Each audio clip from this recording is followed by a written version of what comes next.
tao hả? Chỉ tao hả?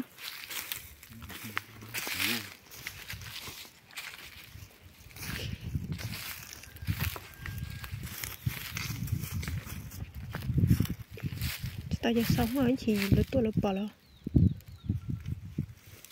Nhưng mẹ ấy ha, nhiều tư.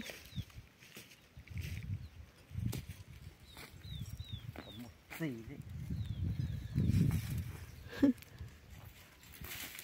Cái này nằm mê tôn tí thế này. Mà cho nằm mê thế. Nhỏ. Cho nó lòi lì lì nó đi tua bây giờ. Tên nó một xì mò. Tên mẹ ấy dù. Chùa đó mẹ ấy nhựa.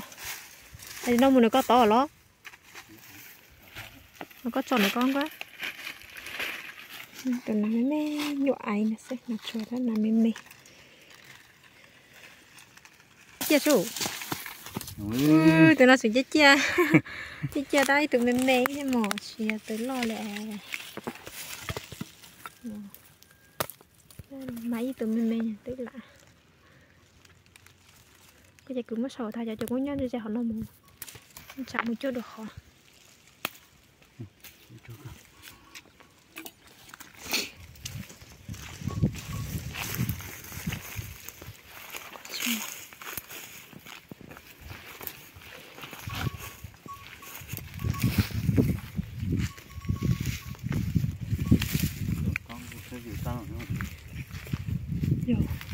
cá này ta nhờ cho cá này mềm nhỏ sò lù ta cá quá tôi nói rau thì nó xíu mới rau thì ta còn tôi nó cỡ tên này thấy tụi nó thiết tôi có giờ nà đà hồ thấy tụi nó đà nó thiếu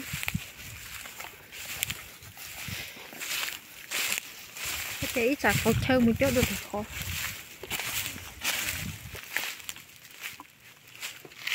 từng mấy trong chiều mạo khó nha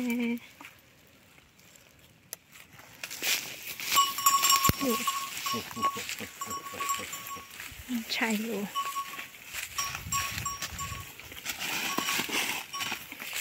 bị chạy á chị nhỉ nó sẽ cái cắt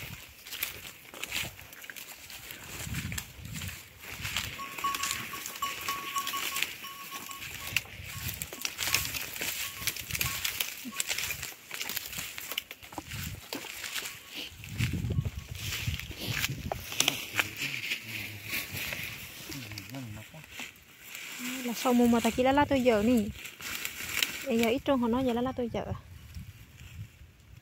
cá lo cười lắm cá lo cười lắm